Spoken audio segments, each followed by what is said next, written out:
వేదిక పైన ఉన్న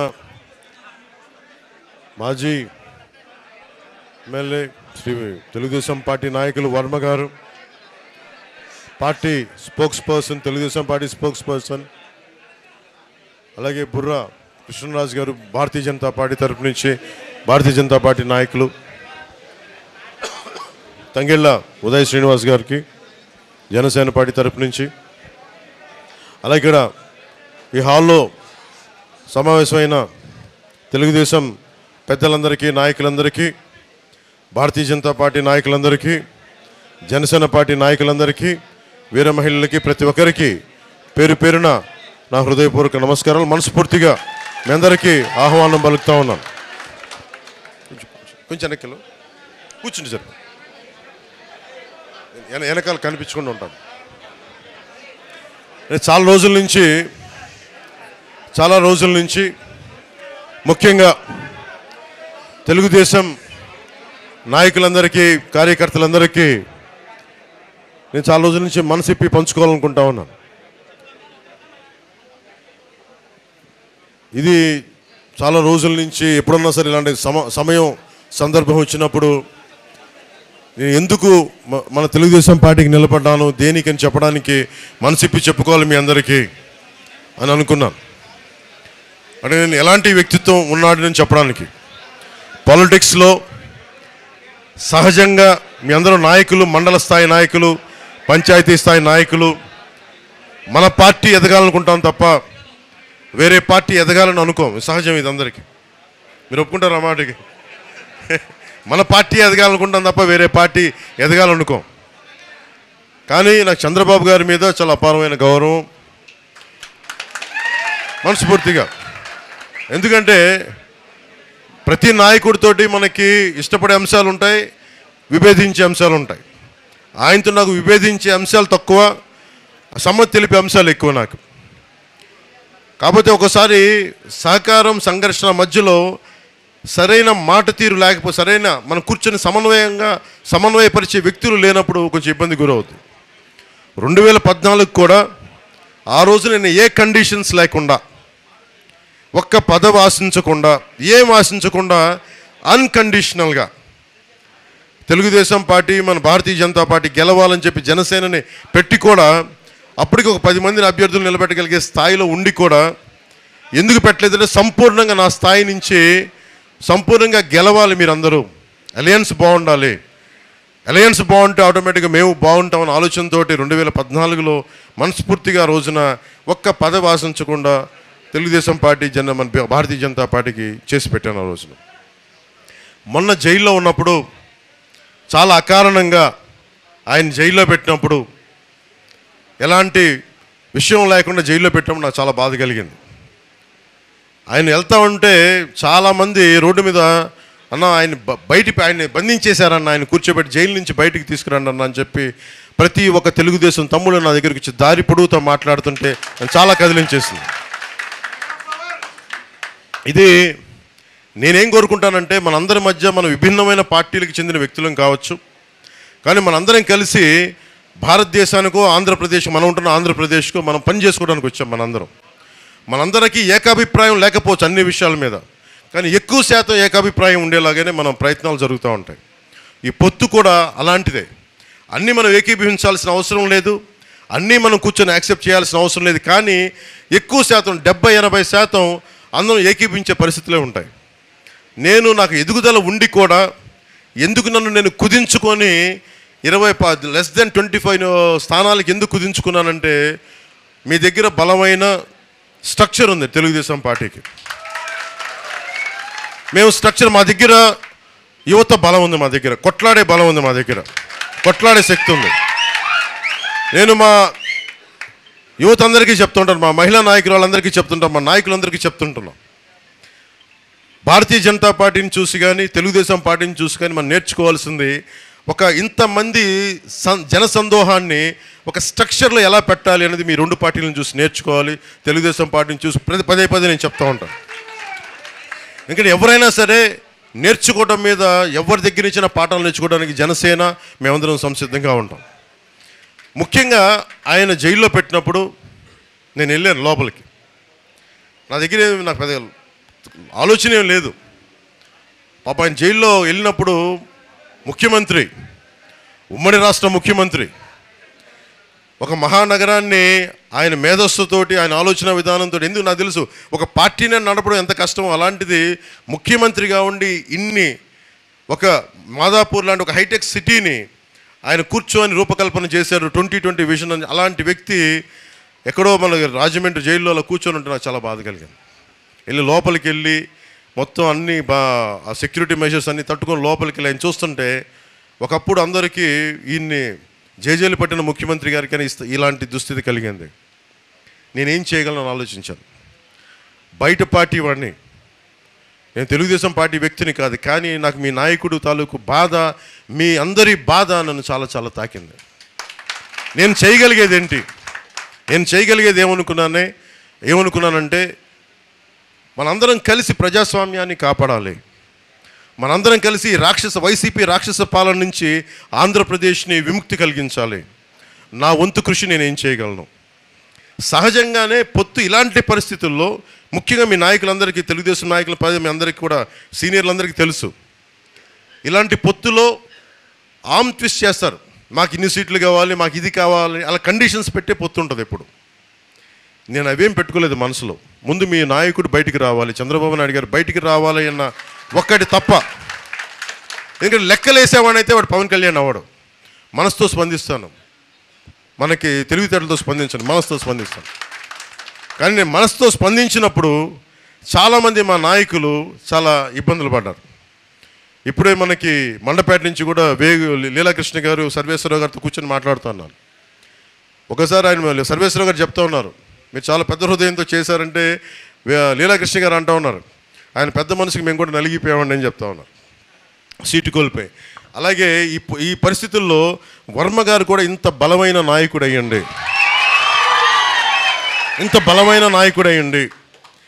త్రిముఖ పోటీ నుంచి ఆయన ఇండిపెండెంట్గా పోటీ చేసే సత్తా ఉండి వ్యక్తి కూడా.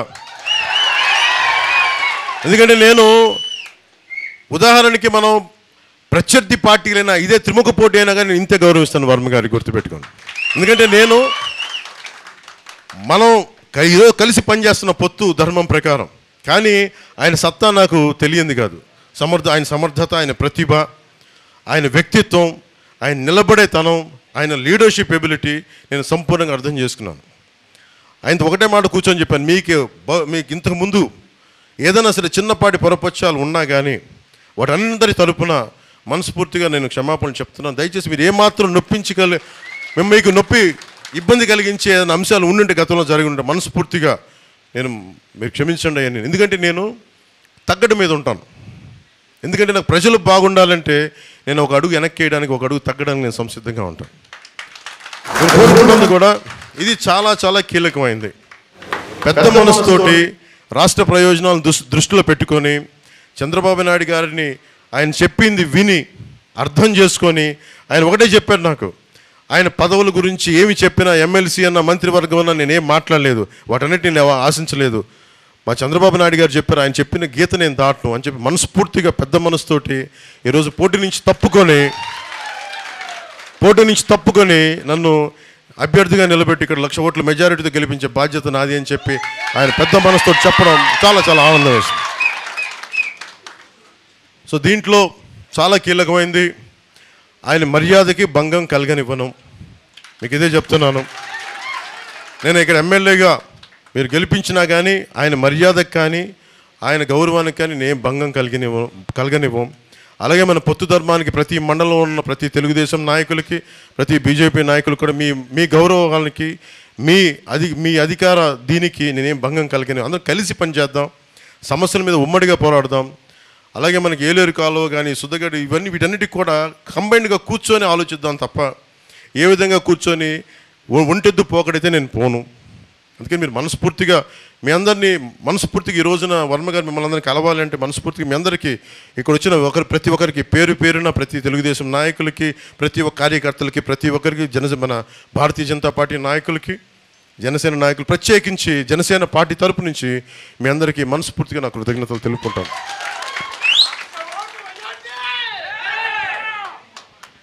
ఏంటది? తీసుకుంటా. పిఠాపురం అభివృద్ధి మనందరం సమిష్టిగా చేయాల్సింది, అందరం కలిపి కూర్చొని చేద్దాం. ఇంకొకటి, ఈ రోజున ఎంపీ పార్లమెంట్ అభ్యర్థిగా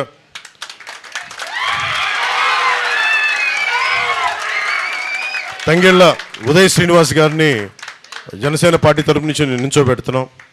జనసేన వర్మ గారు పాపం ఎంత త్యాగం చేశారు, మేము కూడా మా త్యాగాలు చెప్పాలి కదా మీకోసం. మేము ఎంత చేసాం. నన్ను పెద్ద నాయకులు మన భారతీయ జనతా పార్టీ పెద్దలందరూ అడిగారు ఢిల్లీలో, మాకు పార్లమెంట్ సీట్లు కావాలి అవి చెప్తే నేను చెప్పాను, నేను కావాలి నేను కుదించుకుంటాను, మీరు ఉండాలి పొత్తులో, ఆంధ్రప్రదేశ్కి మీరు రక్షణ కల్పించాలి అని తగ్గించుకుంటూ వచ్చాను. దాంట్లో భాగంగానే 3 సీట్లు అదనంగా కూడా మన భారతీయ జనతా పార్టీకి ఇవ్వాల్సి వచ్చింది. అంటే ఇవన్నీ ఎందుకు చెప్తున్నానంటే 3 పార్లమెంట్ల నుంచి 2 పార్లమెంట్లకు వచ్చాం. మనకి బందరేమో బాలశౌరి గారు, కాకినాడేమో మనకి తంగెళ్ళ ఉదయ్ శ్రీనివాస్. కాకపోతే అతని తంగెళ్ళ ఉదయ్ శ్రీనివాస్ అంటే కూడా నేను టీ టైమ్ శ్రీనివాస్ అని పిలుస్తాను. అంటే ఇది ఎందుకు చెప్తున్నానంటే ఇతన్ని చాలామందికి అనుకోవచ్చు ఈయన ఎందుకు పెట్టాను దేనికి పెట్టాను అంటానికి. ఇప్పుడు ఉన్నదేమో చల్మలశెట్టి సునీల్ గారు వైసీపీ నుంచి, ఆయన ప్రతిసారి ఎన్నికల టైంలో వచ్చి వెళ్ళిపోయే వ్యక్తి. ఈయన దాదాపు ఒక 10 లక్షలు 2017లో ఇంజనీరింగ్ చేసి 2017లో ఒక 10 లక్షల పెట్టుబడి, సగటు మధ్యతరగతి రైతు కుటుంబం నుంచి వచ్చిన వ్యక్తి. ఒక 10 లక్షల పెట్టుబడితోటి ఒక టీ టైం, ఎక్కడ కాఫీ డే, బరిస్టా ఇలాంటివి కాకుండా చాలా చిన్నపాటి టీ షాపులు మన ఊళ్ళలో కూర్చొని మాట్లాడి, మోడీ గారు చెప్పినట్టు చాయ్ పే చర్చలాగా, మోడీ గారు చెప్పినట్టు చాయ్ పే చర్చలాగా మనం కూర్చొని టీ టైం మాటలు అని చెప్పి కూర్చొని అందరూ ఆ వయసులో అందరూ కూర్చొని విలాసాలకి వినోదాలకి వెళ్తుంటే ఈ యువకుడు మటుకు కూర్చొని నేను ఏదైనా సాధించాలని కూర్చొని ఒక చిన్నపాటి కాన్సెప్ట్ క్రియేట్ చేశాడు. ఆ కాన్సెప్ట్ ఏంటంటే కూర్చోబెట్టి మనకి బెరిస్టా లాగా కాఫీ డే లాగా మనం ఎందుకు మన సగటు పల్లెటూరులో మన ప్రాంతాల్లో మనం ఎందుకు పెట్టకూడదు. ఆ ఒక్కడి ఆలోచన 10 లక్షల పెట్టుబడితోటి కూర్చోబెట్టి రకరకాల టీ ఆకులు తీసుకొచ్చి రకరకాల కాంబినేషన్స్ తనే కొంతమంది టెస్టర్స్ని పిలిపించుకొని కూర్చొని ఒకటే పని చేశాడు. అది చాలా టీ కాంబినేషన్స్ చేసిన తర్వాత 5-6 టీ కాంబినేషన్స్ పెట్టుకుని చిన్న కొట్టు పెట్టుకున్నాడు. తనే నడిపాడు, ముందు ఫ్రెండ్స్ అందరిని పిలిచేవాడు. అలా కూర్చొని రాజమండ్రిలో పెట్టి అలా కూర్చొని నడుపుతూ ఉంటే ఇంకొకళ్ళు వచ్చి మాకు కూడా ఇలాంటి టీ షాప్ కావాలి, ఏం చేయాలంటే నేను మీకు టీ సప్లై చేస్తాను, మీరు ప్రెమిసెస్ చూపించండి అని. అలా స్టార్ట్ చేసిన 2017లో ఈ రోజున అది భారతదేశం మొత్తం మీద ఇంక్లూడింగ్ నేపాల్తో సహా, భవిష్యత్తులో ఇది దుబాయ్లో కూడా ఈరోజు అడుగుతూ ఉన్నారు, బంగ్లాదేశ్ దాకా వెళ్ళింది. ఇది దాదాపు 4000 అవుట్లెట్స్, టీ టైమ్ అవుట్లెట్స్ భారతదేశం అంతటా ఉన్నాయి.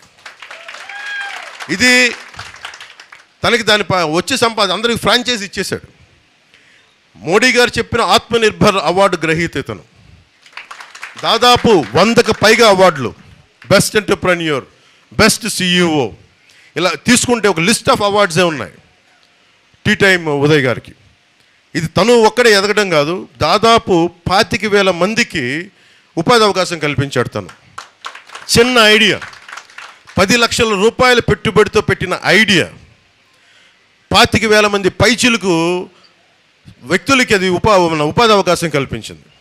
అలాగే దాంట్లో 1100 మంది, 4000 అవుట్లెట్స్ ఉంటే 1100 మంది మహిళలే ఉన్నారు. 1100 మంది మహిళలు అంటే ఇంట్లో ఉండి ఇంటి ముందే చిన్న వసారా ఉంటే వసారాలో టీ టైమ్ అని పెడితే అది వాళ్ళకి సెల్ఫ్ ఎంప్లాయ్మెంట్ అయిపోయింది. ఎందుకు చెప్తున్నా అంటే ఇలాంటి వ్యక్తి రేపొద్దున మన కాకినాడ పార్లమెంట్ అభ్యర్థిగా అయితే ఎంత అభివృద్ధి తీసుకురాగలడు అంటే తనకే కోసమే. అది కూడా నేను పిఠాపురం పంపించినప్పుడు తను కూర్చొని ఎమ్మెల్యేగా నేను చెప్పలేదు, అక్కడ ఉన్నాయి మళ్ళీ కూర్చోబెట్టి చాలామంది నలుగుతూ ఉన్నారు, కూర్చోబెట్టి మొత్తం సరి చేసుకొని నాకు స్ట్రీమ్లైన్ చేసిరా అని చెప్పి పంపించాను. సిన్సియర్గా చేశాడు, ఏం ఎక్స్పెక్టేషన్స్ లేవు. యాక్చువల్లీ నేను ఏం చెప్పానంటే 2029లో నువ్వు పని చేసుకుంటే అప్పుడు నీకు ఇస్తానంటే, కానీ అతని ప్రతిభని అతని సమర్థతని గమనించిన తర్వాత ఖచ్చితంగా ఇతన్ని ఈ ఎన్నికల్లోనే ఎంపీగా నిలబెట్టాలి. అంటే ఈయనకి చలమలశెట్టి సునీల్ గారికి ఒకటే తేడా, ఇతను 25,000 మందికి ఉపాధి అవకాశం కల్పించాడు, 1100 మంది మహిళలకి సెల్ఫ్ ఎంప్లాయ్మెంట్ కల్పించిన వ్యక్తి. ఈ రోజున బెస్ట్ ఎంటర్ప్రెన్యూర్ అవార్డు రేపు పొద్దున్నది ఎన్ని వేల కోట్లకి అది మనకి మార్కెట్, మనకి స్టాక్ మార్కెట్కి వెళ్తే తెలియదు భవిష్యత్తులో, అంత బలమైనది. అలాగే ఆత్మనిర్భర్ అవార్డు మోడీ గారు పెట్టిన సెల్ఫ్ రిలయంట్ ఇండియా, దాని అవార్డు గ్రహీత. ఇలాంటి వ్యక్తి బెటరా మనకి కాకినాడ పార్లమెంట్కి? లేదంటే చలమలశెట్టి సునీల్ గారు ఉన్నారు, ఆయన కూడా నాకు సన్నిహితుడే, ఫ్రెండే. అప్పుడప్పుడు కనిపించినప్పుడు నమస్కారాలు చెప్పుకుంటూ ఉంటాం. కానీ ఆయన ప్రతి ఎలక్షన్ ముందు వస్తాడు, ప్రతి ఎలక్షన్ తర్వాత వెళ్ళిపోతాడు ఆయన. అలా కాకుండా పైగా అతను ఎక్కడో బయట సంపాదించుకుంటాడేమో అని ఇక్కడికి వచ్చి జగన్ కోసం ఆయన ఇక్కడ మైనింగ్స్ మీద ఆయన కలెక్షన్ చేయడం ఆయన కంపెనీ చాలా బాధ కలిగించింది. ఇక్కడి నుంచి డబ్బు తీసుకెళ్ళిపోతున్నాడు కానీ అక్కడి నుంచి డబ్బు తెప్పించట్లా. ఇతను ఇక్కడి నుంచి సంపాదన సృష్టిస్తున్నాడు, ఉద్యోగాలు ఇస్తున్నాడు, ఉపాధి అవకాశాలు ఇస్తున్నాడు, 10 మంది గుండె ధైర్యంతో నిలబడే అవకాశం ఇస్తున్నాడు. అందుకని దీన్ని దృష్టిలో పెట్టుకోండి. పైగా వైసీపీ ఎంపీ చలమలశెట్టి సునీల్ గారు మంచి వ్యక్తి, కానీ ఎప్పుడు రాంగ్ పార్టీలో ఉంటాడు ఆయనకి ఎప్పుడు ఓడిపోయే పార్టీకి వెళ్ళిపోతాడు టక్మని. సో చలమలశెట్టి సునీల్ గారు వైసీపీకి వెళ్తారు, sure shot party is losing, we are forming government. మనం ఒక్కటే గుర్తుపెట్టుకుందాం. ప్రతి మా తెలుగుదేశం సోదరులందరికీ, మా తెలుగుదేశం మహిళా సోదరీమణులందరికీ, మా భారతీయ జనతా పార్టీ నాయకులందరికీ, పెద్దలకి, కార్యకర్తలకి, జనసేన నాయకులందరికీ, కార్యకర్తలకి, జన సైనికులకి, వీర మహిళలకి, ప్రతి ఒక్కరికి పేరు పేరు చెప్తున్నాం. మనం ప్రభుత్వాన్ని స్థాపిస్తున్నాం. మన ప్రభుత్వాన్ని మన పొత్తు గెలుస్తుంది, అత్యధిక సీట్లు గెలుస్తున్నాం. ఇది గుండె ధైర్యంతో చేయండి. అలాగే ఈ రోజున ముఖ్యంగా ఈ రోజున పెన్షన్లు, ఈ రోజున వాళ్ళకి వాలంటీర్స్ని వాళ్ళ సర్వీస్ నుంచి తీసేసింది కాబట్టి ఎలక్షన్ గవర్నెన్స్, ఆ పెన్షన్స్ ఏవైతే ఉండాలో ఆ ప్రభుత్వ అధికారులు వచ్చేలాగా మనందరం కృషి చేయాలి. ప్రతి గ్రామంలో ప్రభుత్వ ఉద్యోగులందరికీ వారి పెన్షన్లు అందేలాగా ఉంటామని చెప్పి దాన్ని కూడా మనం ఒక కర్తవ్యంగా తీసుకొని ఎవరికైతే పెన్షన్లు ఉన్నాయో అవి అందేలా మనం అందరం కృషి చేయాలి. మీ అందరికీ పిలుపునిస్తా ఉన్నాను. అలాగే ఒకటే చెప్పండి, చంద్రబాబు నాయుడు గారు మేమందరం మాట్లాడుకున్నప్పుడు పదే చెప్పాం, డెవలప్మెంట్తో పాటు అభివృద్ధితో పాటు ఇది కూడా కావాలి, ఈ పథకాలు కూడా కావాలి. ఈ పథకాలు కూడా ఎలా ఉండాలంటే అభివృద్ధితో పాటు ఉండాలి. ఈరోజు నేను కౌలు రైతులకి, ఒక్కొక్క కౌలు రైతుకి ₹1 కోటి చొప్పున దాదాపు ఒక 20 కోట్ల పైన రూపాయలు మేమందరం ఇచ్చేసాము వాళ్ళందరికీ. ఇచ్చినప్పుడు నేను డబ్బు ఎలా సంపాదించాం? నేను నిజంగా ఒక కౌలు రైతు కష్టాలకి నిలబడాలంటే నేను ఒక సినిమా చేసి నేను కొన్ని కోట్లు పట్టుకొచ్చి నేను దీంట్లో పెడితే నన్ను చూసి చాలామంది ఒక 10 లక్షలు కొంతమంది ఇచ్చి అలా అందరం కలిపితేనే దాదాపు 20కి పైగా కోట్లు మేము ఈ రోజున కూర్చోబెట్టి పోగు చేసి ఇంతమంది కౌలు రైతులు నిలబడ్డాం. అంటే పథకాలు ఉండాలి, ఆసరా ఉండాలి, కానీ వాటితో పాటు అభివృద్ధి కూడా ఉండాలి. చంద్రబాబు గారు మేము అందరం అనుకుంది కూడా పథకాలతో పాటు అభివృద్ధి కూడా ఉండాలి. ఆ దిశగానే వెళ్తున్నాం. ప్రతి పథకాలు, ఏ పథకాలు తీసేయమని చెప్పండి, ఉన్న పథకాలు ఇంకా అభివృద్ధి చేసి ఇంక ₹10 వచ్చేలా చేస్తామని తప్ప తీసేలా మటుకు ఉండదని మనస్ఫూర్తిగా ప్రతి ఒక్క ఓటర్కి చెప్పండి. ప్రతి ఒక్క మహిళకి, పెద్దలకి, ఎవరికైతే ఈ పెన్షన్స్ వస్తున్నాయి, అన్ని రకాల పెన్షన్స్ మేము ₹10 ఇచ్చేవాళ్ళమే కానీ వాళ్ళ నుంచి లాగేసుకునే వాళ్ళం కాదు. కాబట్టి మేము చేసేది ఏంటంటే అడ్డగోలుగా జేపీ వెంచర్స్ అని ఇసుకంతా కలిపి ఒక 2 కంపెనీలకి, మొత్తం లిక్కర్ అంతా 14 కంపెనీలకి, ఇవన్నీ వెళ్ళి అడ్డగోలుగా దోచేస్తూ ఉన్నారు.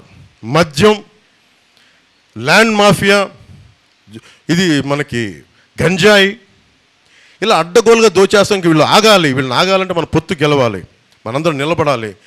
40 రోజులు కరెక్ట్గా మండలం రోజులు దుర్గమ్మవారి పూజలాగా,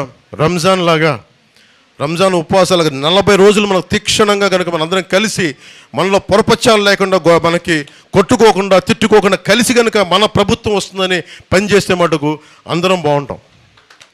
అందరం ప్రభుత్వంలో భాగస్వామ్యం అవుతాం.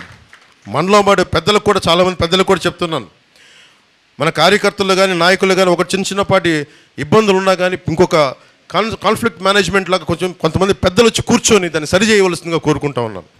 ఈ రోజున నేను పార్టీ తరపు నుంచి ఎలక్షన్ మానిటరింగ్ కమిటీ కింద నా రాజకీయ కార్యదర్శి హరిప్రసాద్ గారు, అలాగే మా కాన్ఫ్లిక్ట్ మేనేజ్మెంట్ హెడ్ అయిన మన శ్రీ అజయ్ గారు, అలాగే మర్రెడ్డి శ్రీనివాస్ గారు, పార్టీ ఉపాధ్యక్షుడు మహేందర్ రెడ్డి గారు, వీళ్ళందరినీ కూర్చోబెట్టి నేను మీ కమిటీ పెట్టండి. మీరు అందరూ ప్రతి చోట, ముఖ్యంగా మన తెలుగుదేశం నాయకులకి, మన కార్యకర్తలకి మధ్య, మన జనసేన నాయకులకి మధ్య ఏమాత్రం చిన్నపాటి ఇబ్బందులు వచ్చినా మీద కూర్చొని సరిచేయండి, మీ దృష్టికి తీసుకొస్తున్నానని చెప్పాను. నా సైడ్ నుంచి ఈ పొత్తుని కాపాడటానికి నేను తగ్గాను. నేను ఒక అడుగు వెనక్కేసి పొత్తు నిలబెట్టాను. మీరు కూడా ఒక్క భుజం మీద మీరు కాయాల్సిన అవసరం ఉంది మీ అందరికీ కూడా. ఎందుకంటే రేపు పొద్దున మన ప్రభుత్వం వచ్చినప్పుడు అందరికీ మన కష్టాల్లో కూడా చాలామంది కార్యకర్తల గురించి, తెలుగుదేశం కార్యకర్తల గురించి నేను ఎంతో దారిలో పొడుగుతా చంద్రబాబు గారికి ఆ రోజు జైలు నుంచి బయటకు వచ్చి ఒకటే చెప్పా, ఆలోచిస్తూ ఉన్నాను. జైలు బయట నుంచి ఆయన కలిసి బయటకు వచ్చి గేటుకు వచ్చే లోపు నేను ఒకటే ఆలోచించాను, ఏం చెప్పాలి.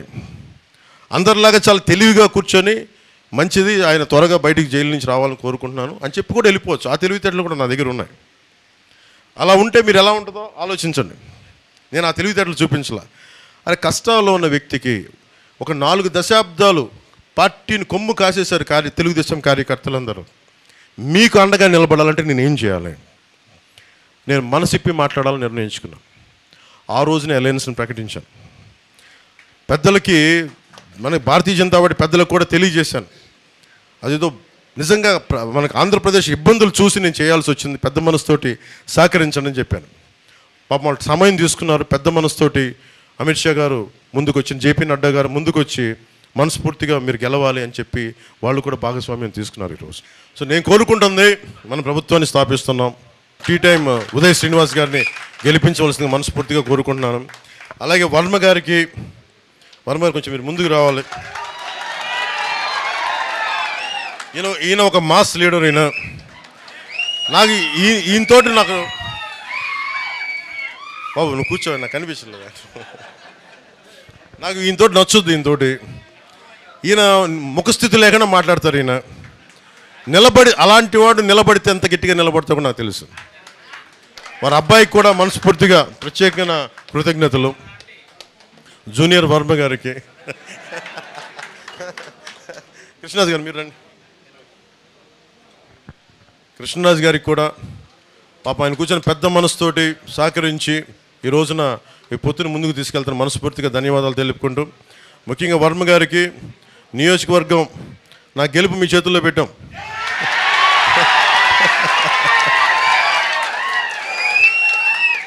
సో మనస్ఫూర్తిగా నాయకులు, తెలుగుదేశం నాయకులందరూ నేను ఒకటి చెప్తున్నా, గెలవాలంటే గెలవచ్చు, అలా కాదు కదా. గెలుపు చిరస్థాయిగా ఉండిపోవాలి, మర్చిపోయేలా భారతదేశం ఏదో మీరు గుర్తుపెట్టుకోండి. మన జగన్ ఏం చేశారు చెప్తాను.